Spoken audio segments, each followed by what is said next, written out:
bazerera kure iwabo. Umukiza yenda kuza mu bwiza bwe, kandi agiye kwima ingoma ye. Azaza ndabizi ko azagaruka, nuko azaza gusa. Urugero rw'ububabare dufite ku mitima yacu, turabasaba kugira ngo Data mwiza ko ari wowe uhagera, uduhe imbaraga, udukomeze, maze udushoboze kuzino ku isi, dukumburije aho tutazagera gupfusha, maze Data mwiza uburyo kuba tudatinze twe kuzagenda tukubona ngo twasomene twishimye. Ngakomeza ubane natwe, uturinde umutekano w'imitima yacu, ikiruta byose uduhe amaherezo meza, nibyo tusaba twizeye kuduhera mu izina rya Yesu. Iyi si tugiye kwigana muri make, nkuko tugiye kwigana amagambo avuga ngo ni ku isi ipanze. Iyi si ntawagize uruhare mu kuremwa kwayo, kandi nta n'uwagize uruhare mu kuvuka. Rero Imana yonyine, Imana yo mu ijuru, mu migambi yayo yatubijeneraliza tubishyira muri rusange, ariko mu migambi yayo yabonye ko bikwiriye kwivukira kuri iyi si uko wavutse mu muryango wavutsemo. Iyo Mana rero yaturemye atari kugira ngo tubabare muri iyi si, yaturemye idukunze, ishaka kugira ngo tubeho tunezerewe, idufitiye n'umugambi mwiza uko uzaduha ibyiza biruta ibyo twasanze ku isi. Yabiremeye umugambi ukomeye mu gitabo cyitwa Uburezi. Ntari busome mu magambo muri icyo gitabo, baravuze ngo igihe Yesu azagarukira, ingorane twagiye tubona muri ubu buzima, ibyagiye bituburagiza, imishinga yacu itaragezweho, ibyo twari dutezeho amaso byagiye biburizwamo, Imana izabiduhishurira tubone impamvu yabyo, ngo kandi natwe dusange ko aribyo natwe ubwacu ibyo twari kwihitiramo iyo tumenye umugambi wabyo. Bisa n'ibigoranye bitewe wenda n'igihe umuntu aba arimo, ariko Imana iradukunda, ariko nubwo idukunda gutyo, urukundo rukomeye rungana gutyo, niko na Satani twanga.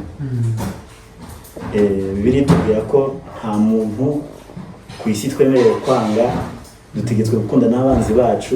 Uwo twemerewe kwanga n'umwe ni Satani. Rero Satani niwe ukora ibi ngibi. Turigana amagambo muri make, ariko mu gitabo cy'Abadiventiste cyitwa Intambara Ikomeye, byinshi ndabivuga mu mutwe kugira ngo tuzatware igihe. Ni paji ya 387, havuga amagambo akomeye ngo imbaraga za Satani n'ubugome bwe bigomba kutwiteguza kugira ngo dushake ubwihisho mu ishobora byose, kuko ngo Satani abonye ubushobozi yadukora ibintu bigera muri 4 bikomeye. Nibyo ngiye kuvuga, hanyuma dusoma isomo rimwe muri Bibiliya biturangiza dusoze. Satani ngo aramutse abonye uburyo yadukora ibintu bikomeye 3. Bwa mbere ngo yarangaza intekerezo zacu, byatugira abasazi cyangwa se ibimara. Icya kabiri ngo yaremaza imibiri yacu tukaba ibimuga. Icya gatatu ngo yatwara ubutunzi bwacu tukabatinda bo gusabiriza. Icya kane gikomeye, ubuzima bwacu bushaka ku iherezo.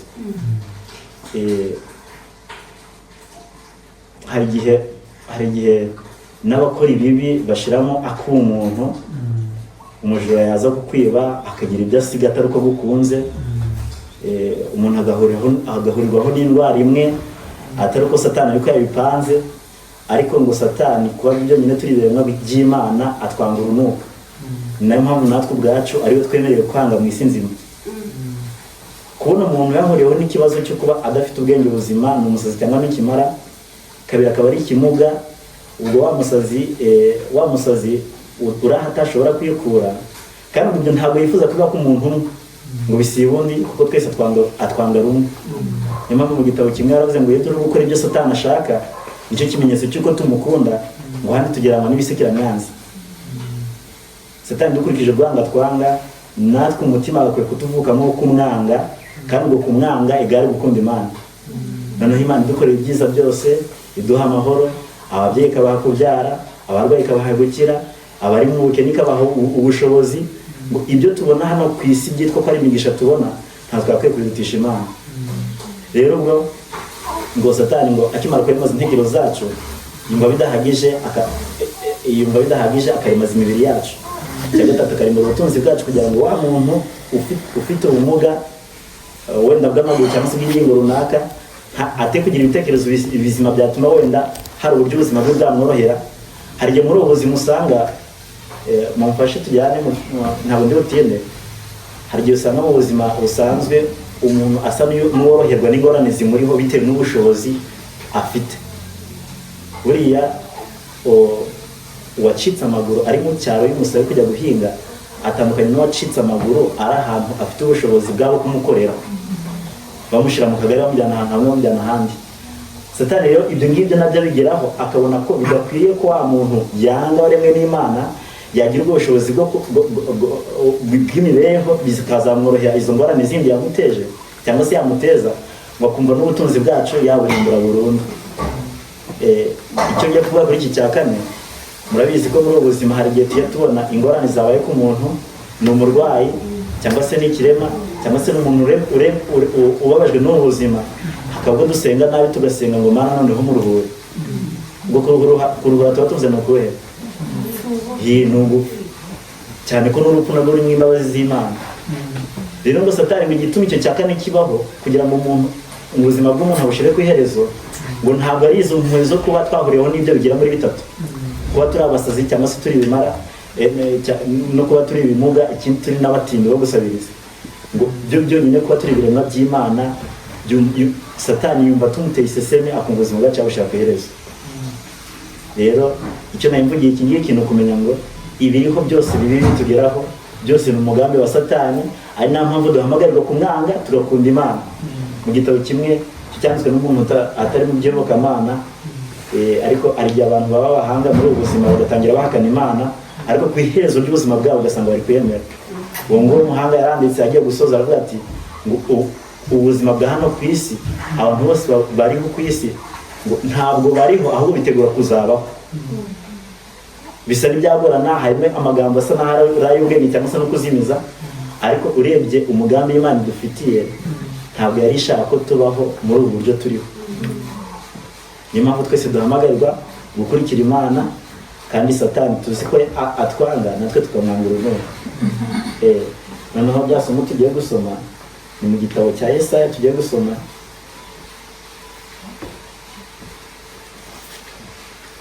Tukigana amagambo twahaye insanganyamatsiko ivuga ngo ni ku isi ipanze. Uko niko twasanze isi. Mu gitabo cy'Umubwiriza igice cya 9 niho bavuze ngo abazima bose bazi ko bazapfa. Gusa nanone mu gitabo cy'Ugutegeka kwa kabiri igice cya 22 umurongo igice cya 20 kanze wenda naho masomo kujya mbere y'uko nsoma ngaha mwumve. Gutegeka kwa kabiri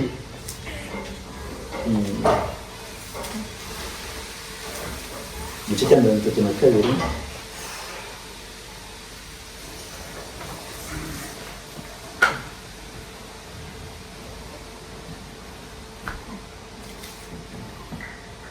ndewe mbanze nkasome, kuko muri ubu buzima twese tuzi ko iherezo ryacu bitari mu biganza byacu, ngo ariko ngo umunyabwenge ajya yita ku iherezo rye. Wakwita ku iherezo ryawe gute? Buriya kuko tutazi iherezo rya buri wese, twakwiye kwishinganisha ku Mana ku kintu cyose dukora. Ibyo dukora bikayoborwa n'Imana, kandi mu byo twirirwamo byose tukiragiza Imana.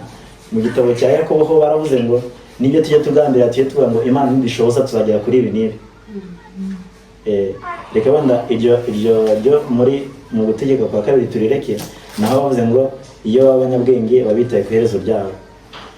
Rero natwe Imana tuvuge ngo kwita ku iherezo ryacu, imirimo dukora hano ku isi turiho ariko twitegura kuzabaho. Mu gitabo cy'Abadiventiste n'ubundi cyitwa Imigani ya Kristo ku ipaji 56 baravuze ngo imihati yacu y'urudaca dukora hano muri iyi si ngo byaba ari imfabusa abantu baramutse badafite ibyiringiro by'ubugingo bwabo. Rero iyi si tuyiriho, tuyibabariraho, duhura n'ingorane zitandukanye, ariko dusaba Imana kugira ngo muri ubu buzima bwose tuba hano muri iyi si, Imana ijye idushoboza kwita ku iherezo ryacu, kandi iryo herezo riri mu biganza byacu. Imana izabiduha, ntabwo bisaba kugoka no gupfukama, ahubwo ni ubuntu twahawe n'Imana. Tugiye gusoma mu gitabo cya Yesaya igice cya 25 ku murongo wa 7 niho tugiye gusoma.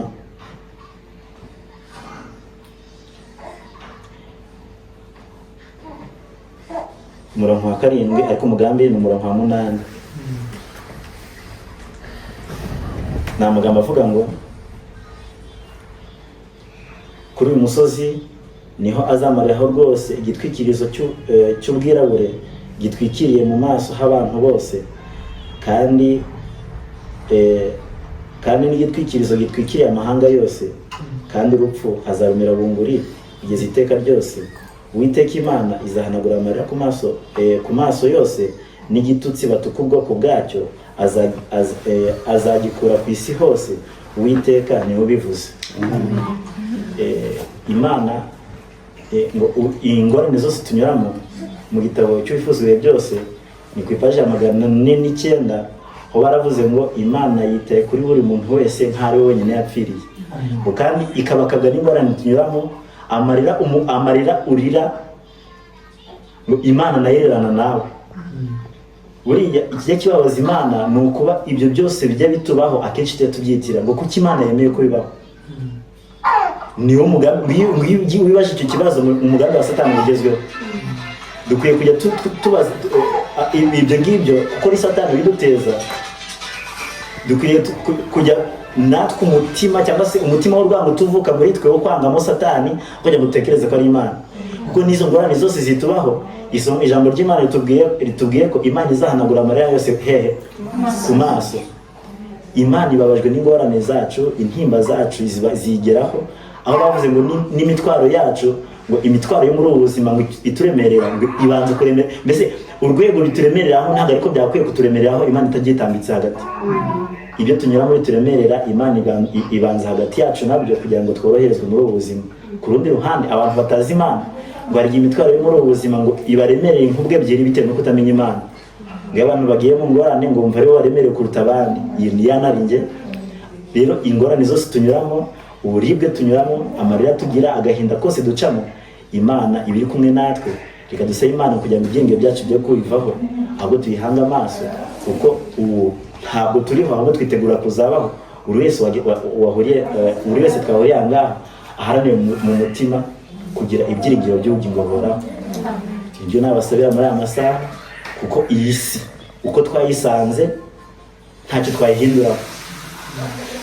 Natangiye mbabwira ko ntawagize uruhare mu kuvuka kwe, ntawagize uruhare mu kuvukira mu muryango runaka yavukiyemo, ntawagize uruhare rwo gutwara ubuzima uko bumeze uko. Hari igihe ngo tugire ibyo tugeraho tukishyira hejuru. Ngo hari igihe Imana araho ngo Imana igira twimba imigisha yayo, bitewe n'uko hari igihe Imana igenda ihimigisha, aho kugira ngo turamye Imana yaduhaye imigisha, tukaramya imigisha Imana yaduhaye. Reka tujye tumenya ngo umugambi w'Imana ishaka kuri twe ni uwuhe. Imana ishaka ko tugubwa neza muri iyi si, gusa bitewe n'uko ibihembo by'ibyaha ari urupfu, twakwiye kuba twarapfuye icyarimwe twese. Kandi nanone abapfuye si igihano cy'uko ari bakoze ibyaha kurusha twebwe. Ni kubyumva. None ubwo twebwe, ubwo dufite ibyiringiro nk'uko twari tuvuze, abazima bazi ko bazapfa, kumenya ko uzapfa, kumenya ko nzapfa, ntabwo kumenya byonyine ntacyo byamarira. Aho icyo nsabwa ni gutegura ahazaza hanjye. Ese mvuye mu isi, ibyanjye birangiye none cyangwa ejo, amateka yanjye yazaba ayahe? Reka dusabe Imana muri aya masaha kugira ngo ibyiringiro byacu bigume kuri yo, duhe tuyisenga. Ni umutunzi w'imbabazi. Ibyaha byose twakoze kandi dukomeje gukora, nta rugero rw'ibyaha byarenga imbabazi z'Imana. Dusabe Imana kugira ngo dutuhare ibyaha n'amafuti twakoze, ibyo kuba muri iyi si duharanira kugira ibyiringiro by'ubugingo buhoraho, ariko twitegura kuzabaho. Rero isengesho ryanjye namwe muri aya masaha, Imana ibidushoboze kandi biduhere ubuntu mu izina rya Yesu. Amen. Murakoze cyane, Imana imugisha. Tugiye kongera nanone kuririmba za ndirimbo twavuganye, ya zaburi twari busome nyuma turayisoma, twagomba gusoma dutangira, nanone tukaza kuyisoma dusoza. Mwanyemerera nyicara noneho tukaririmba za ndirimbo.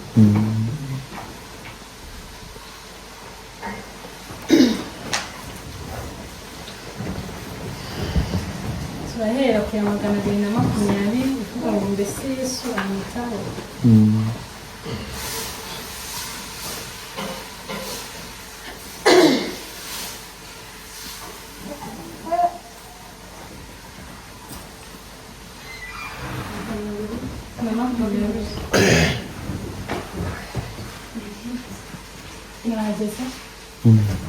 Mbese Yesu anyitaho ibyago no mu mahoro,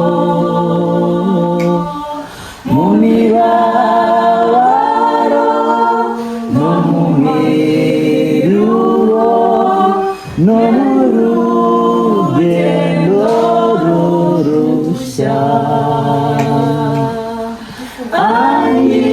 Anyitaho arandinda mu mibabaro yanjye,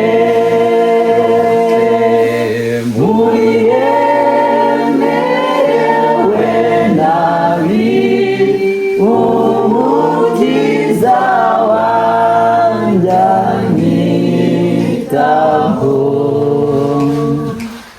Mbese Yesu anyitaho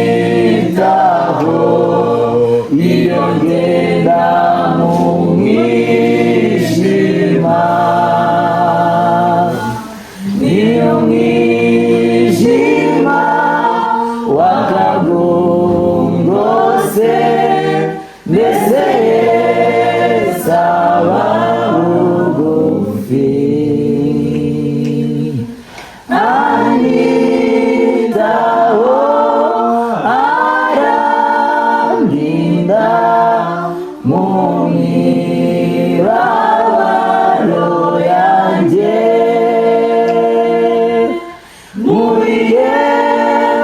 muyemerewe nabi umukiza wanjye anyitaho. Mbese Yesu anyitaho iyo nguye mu bishuko, iyo mbabaye niyo mbogoza, mbese Yesu arantabara. Anyitaho arandinda mu mibabaro yanjye,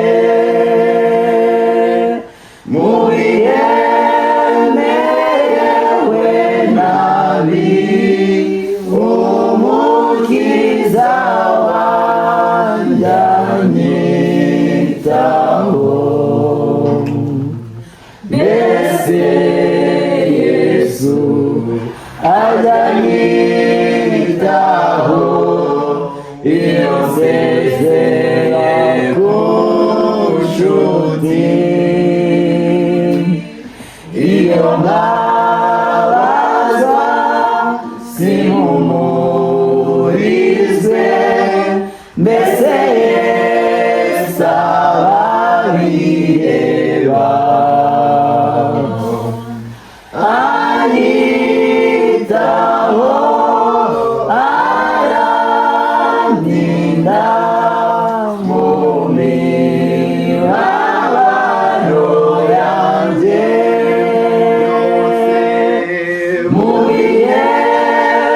muyemerewe nabi umukiza wanjye anyitaho.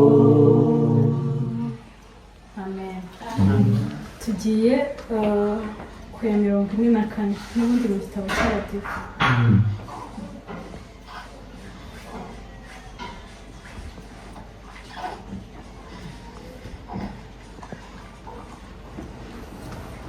maze munyemerere buri muntu wese ubasha nyine nubwo wavuga amagambo gusa tuze kubumbura akanwa kacu turirimbe kuko mu magambo abanziriza igitabo cya gitabo cy'indirimbo havuga ko iyo turirimba cyane nk'izi ndirimbo zo mu gitabo zo guhimbaza Imana ngo ni nk'aho tuba dusezeranye kandi kiri mu bimenyetso cyagiye kuririmba ni kimwe mu bimenyetso byagiye bigaragara ko bishobora kwirukana ingabo z'abadayimoni. Tugiye muri Bibiliya murabizi ko Sawuli ngo yaterwaga n'umwuka mubi gusa yatumizagaho Dawidi agacuranga akaririmba, hanyuma wa mwuka mubi ukagenda badasenze batabwirijwe kuririmba gusa. Ndasaba rero buri muntu wese uri ahangaha agerageza bumbura akanwa ke niyo waba utayizi, ugerageze ugere mugenzi wawe afite telefone, namwe badrisa mugerageze turirimbane kuko biraruhura, ni imwe mu miti iruhura. Turabasabye tuze kugendana. Ibyo nkora nkiriho bizarangirira, ubwo kudapfa kuzakura gupfa. Ibyo nkora nkiriho bizarangirira, ubwo kudapfa kuzakura gupfa. Nimara gukira nzabona umukiza wanjye, kandi azaranyakirana ibyishimo. Nzamumenya, nzamumenya, nzahagarara imbere ye nyizeye. Nzamumenya, nzamumenya, mbonye inkovu zo mu biganza bye. Nzanezerwa mbonye uburanga bwe buhebuje, n'amaso yanjye arabagirana. Nzajya musingiza mpimbawe n'urukundo rwe, ko yambonereje aheza mu ijuru. Nzamumenya, nzamumenya, nzahagarara imbere ye nyizeye. Nzamumenya, nzamumenya, mbonye inkovu zo mu biganza bye. Ntabwo mwuga wadusezeho bajya kure, ubwo twatandukaniye ku cyambu. Nitujya mu ijuru nta cyiza dutandukanya, cyane nifuza kubona umukiza. Nzamumenya, nzamumenya, nzahagarara imbere ye nyizeye. Nzamumenya, nzamumenya, mbonye inkovu zo mu biganza bye. Azanjyana mu mudugudu utabamo ishavu, niho nzambarira imyambaro yera. Nzaririmbana n'abera indirimbo ya Mose, cyane nifuza kubona umukiza. Nzamumenya, nzamumenya, nzahagarara imbere ye nyizeye. Nzamumenya, nzamumenya, mbonye inkovu zo mu biganza zanjye azanjyana mu mudugudu w'abamisha azanjyana mu mudugudu w'abamisha iyo nzambarira imyambaro yera nzaririmbana nawe indirimbo ya Mose cyane ndifuza kubona umukiza nzamumenya nzamumenya nzahagarara imbere yangize nzamumenya nzamumenya mbonye inkovu zo mu biganza bye. Tegereje n'ibindi. ijana na 22.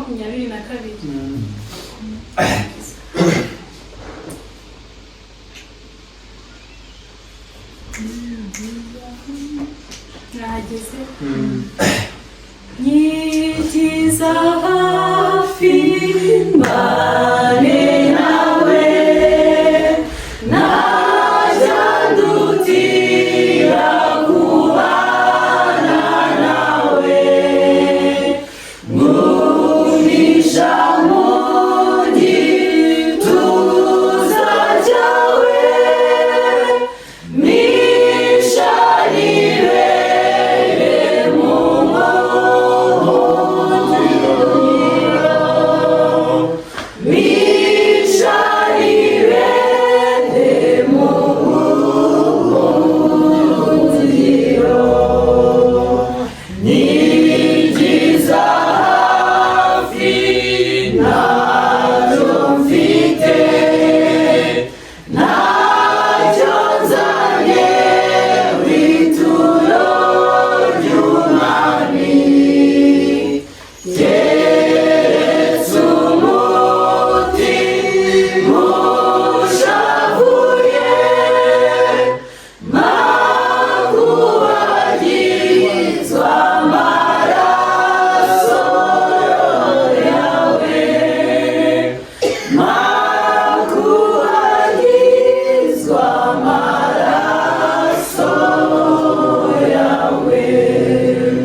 yadufasha muri ibi bihe ntacyo ya kane twayiririmba nako twanayisubira aramakuru meza mengano bagenzi bazerera kure y'iwabo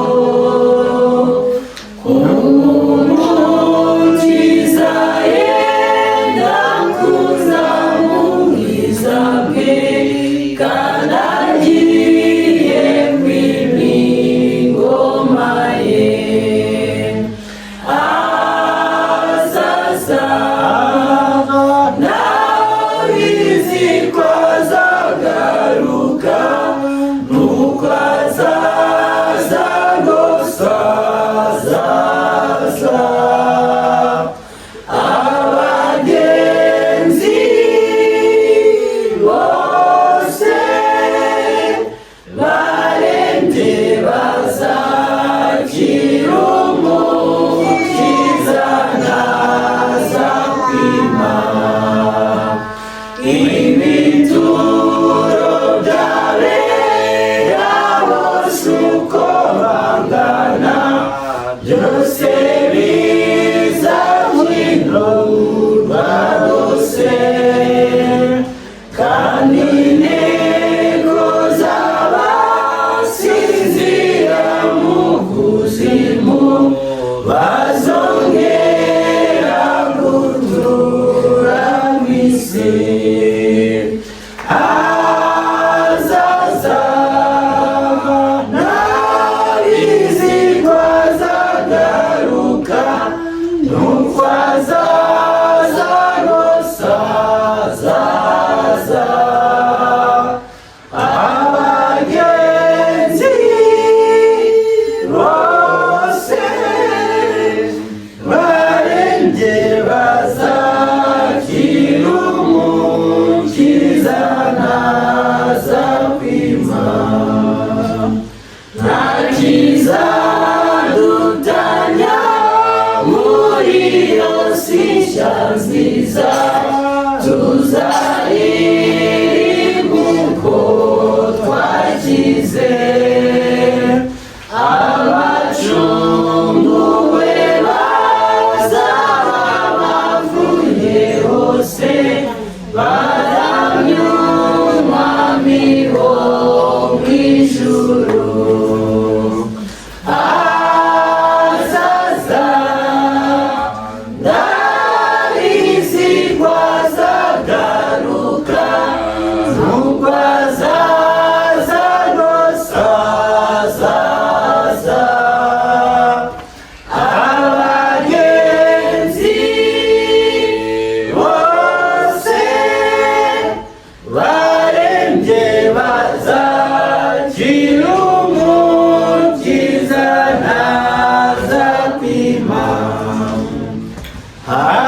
haleluya amina haleluya iteka nitwitonda tuzahatura bamaso nezerwa kandi ujye wiringira maze uzamarika mageza azaza ndabizi ko azagaruka nuko azaza rwose azaza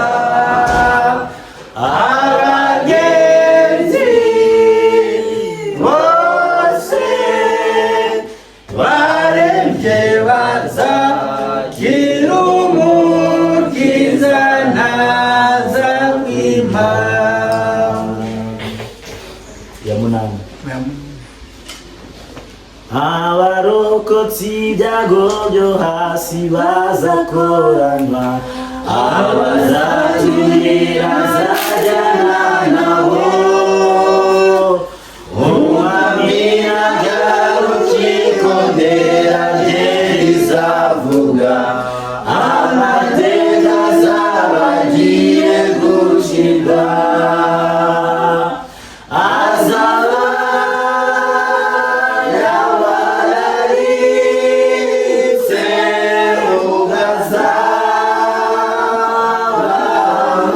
ugazabahamagara azaba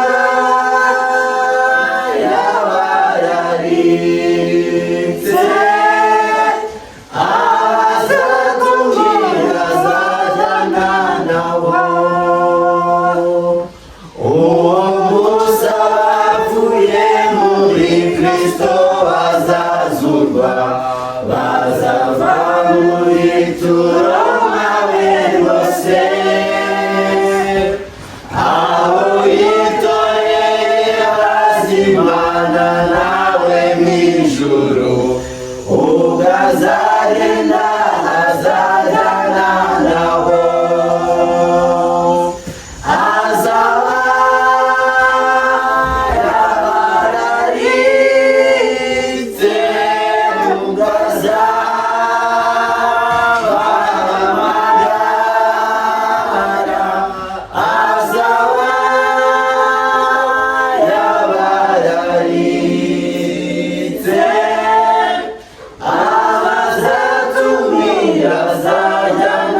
nabo niho tuzajya dukorera umwami turahwema tuzajya dusingiza urukundo rwe maze ubwo tuzarangiza imirimo yacu mu isi tuzaterana tujyane mu ijuru azaba yabararize nubwo azabahamagara azaba yabararize azajya umwiyazagana nabo ijana na mirongo itatu na karindwi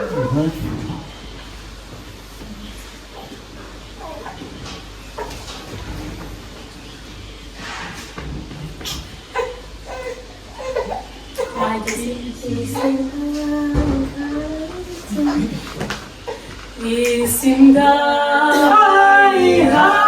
ndayiharutse misemo Yesu gusa maze umunezero wayo uzashirana nayo imbabazi zidashira n'urukundo biteka nibyo bija binyemeza ko nzarambishwa nawe isi ndayihararutse nisemo Yesu gusa mukaga niwe umure nzahora nezerewe imbabazi zidashira n'urukundo rw'iteka nibyo bija binyemeza ko nzarambishwa nawe isi ndayihararutse nisemo Yesu gusa icyama nkamwenyurira nkamurikirwa nawe imbabazi zidashira n'urukundo rw'iteka nibyo bija binyemeza ko nzarambishwa nawe isi ndayihararutse nisemo Yesu gusa ziratu umusaraba we yatangiyeho kera imbabazi zidashira n'urukundo rw'iteka nibyo bija binyemeza ko nzarambishwa nawe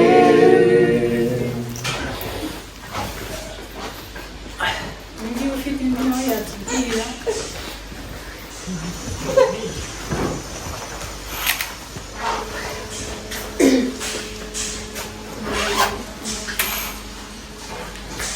bavuze iy'ijana nta nshuti nziza nk'iyawe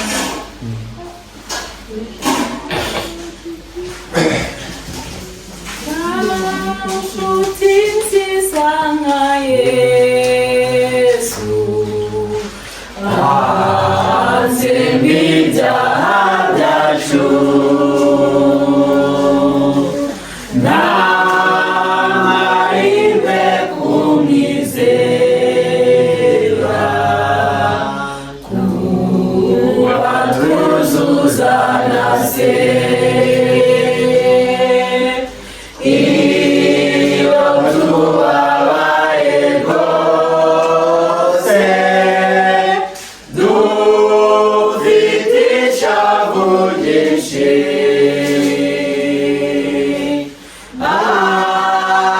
adusoza ku Mana yumva amaganya yacu. Nitugira ibyago byinshi tugatotezwa cyane, byoye kudutera ubwoba, tumwiringire rwose. Nta wundi wabidukiza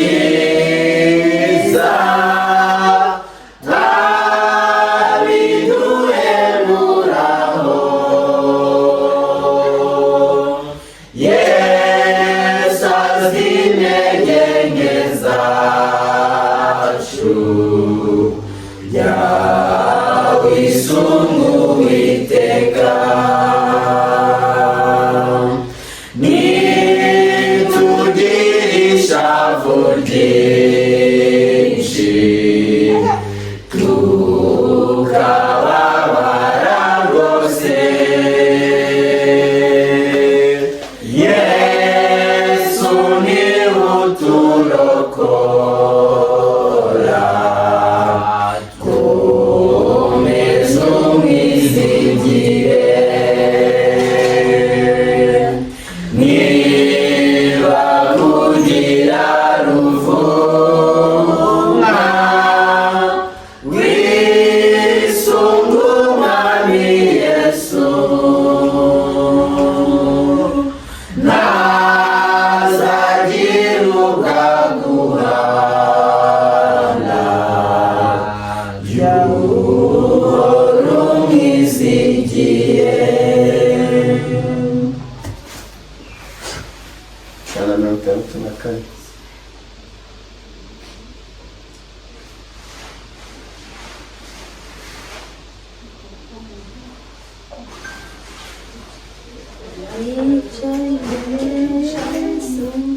Nicaye imbere ya Yesu, Maune nihumure,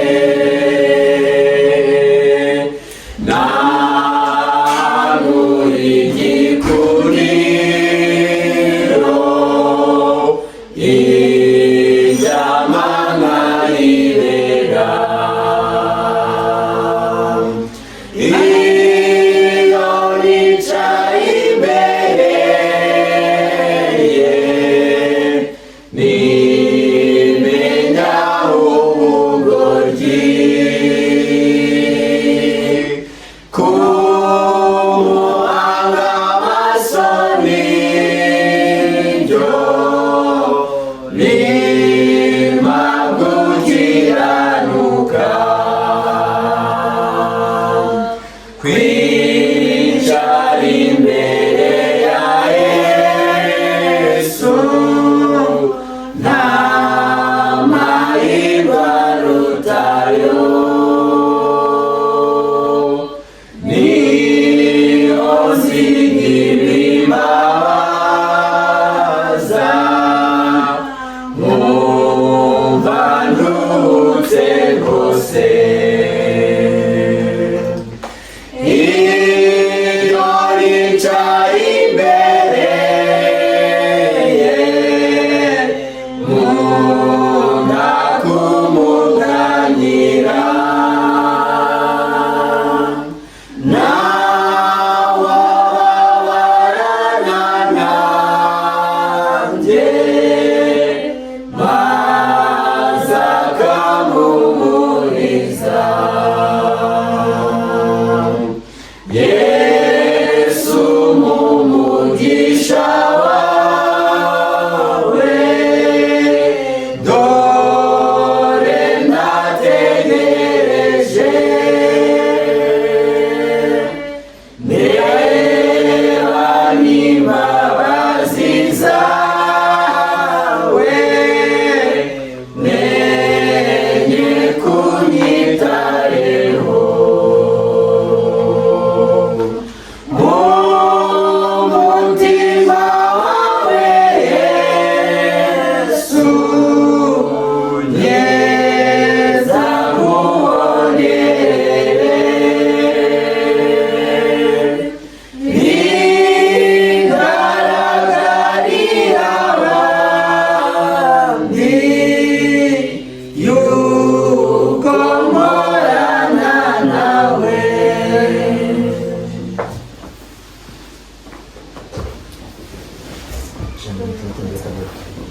watera ayirutare rw'Imana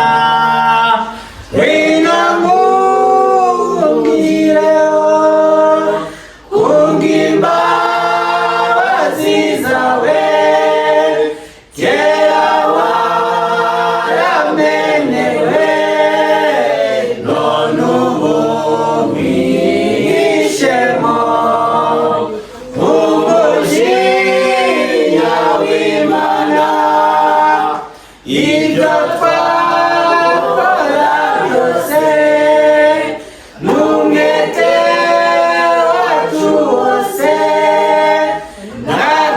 n'agahinda gasaze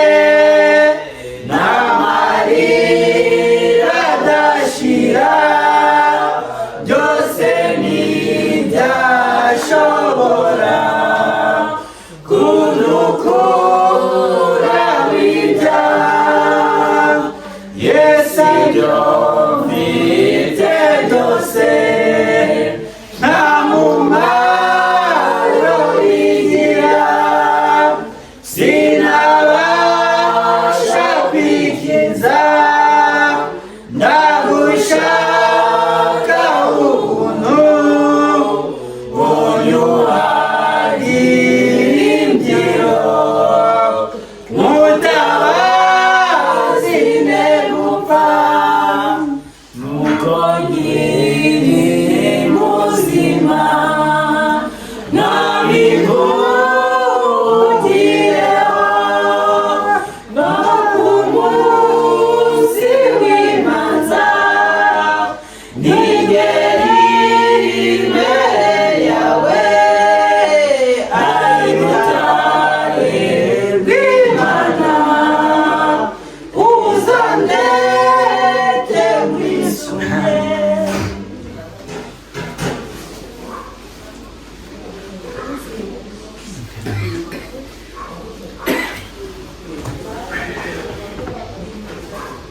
magana abiri na kane kuko nimwumva mutayizi mumbwire ndavuga ngo mwami umurabura akaza nyamurabura kaze urahorera cyane nta buhungiro nabugamo bw'umuzajoro muyo mbese ko tugiye gupfa nawe wiryamiye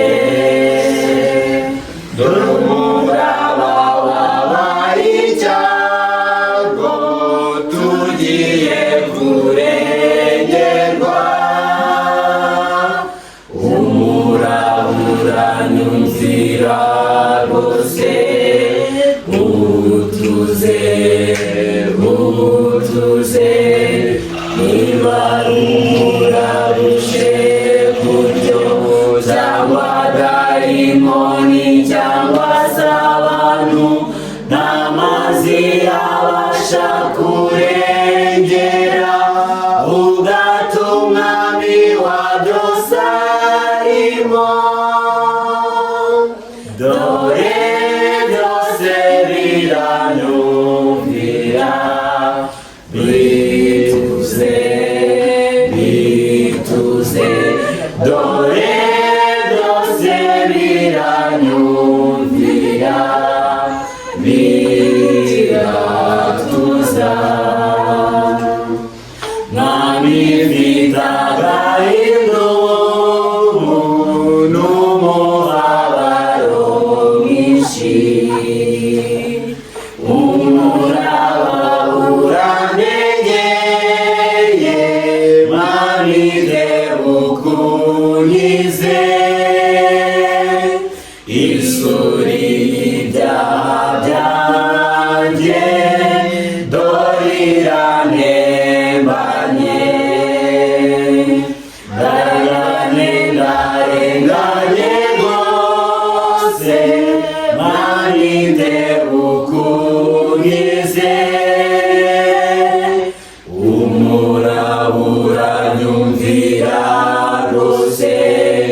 utuze utuze niba rumurabushe gutyo cyangwa dayimoni cyangwa se abantu n'amazi yabasha kurengera ugatumwami wa byose arimo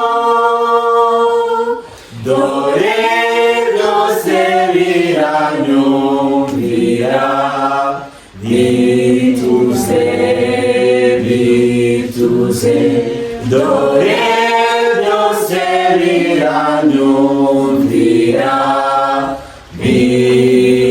biratuza namumura uratuje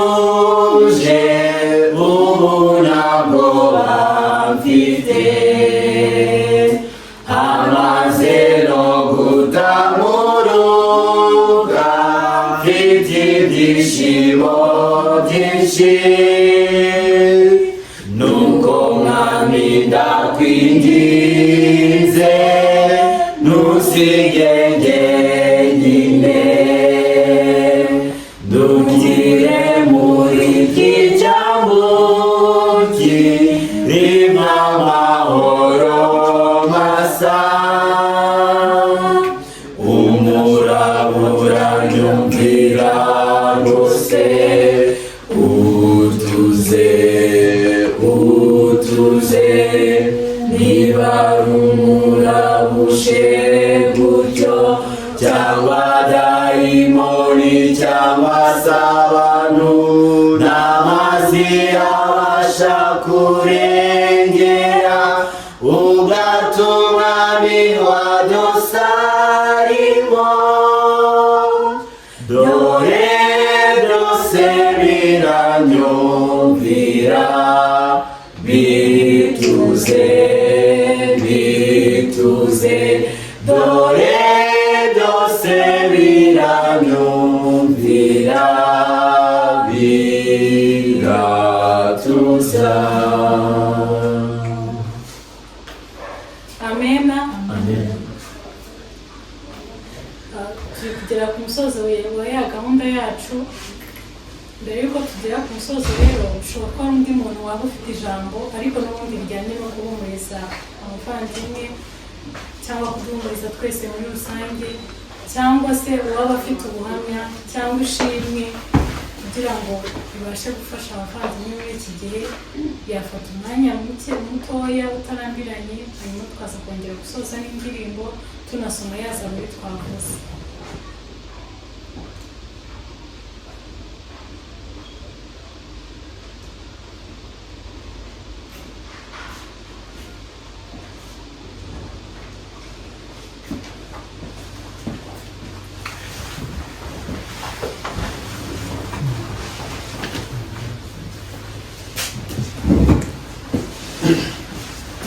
Karibu nanone twarimo tuvuga ngo birashoboka ko hari umuntu twaba twimye umwanya ariko ushobora kugira ijambo yabwira abavandimwe cyangwa se ubuhamya cyangwa se ishimwe cyangwa niba yarigeze gucamo muri ibyo bihe akababarira muri make uko byamugendekeye kugira ngo babashe kubafasha muri uwo mwanya, hanyuma twerekeze ku musozi wa za ndirimbo. aho turakomeza turabana. Umwana wakuze nyine nk'abandi bana bose, akurana ikivumba tukabibona, ko nabonaga turi mu nkambi nabonaga ari mugufi ariko bintangaza mbonye yaranduse. Yari umwana uzi ubwenge, yagize nyine imikurire yari umwana bimwe bya adolescence ushobora gusanga hari aho umwana atambikiye, ariko Janvier ni umwana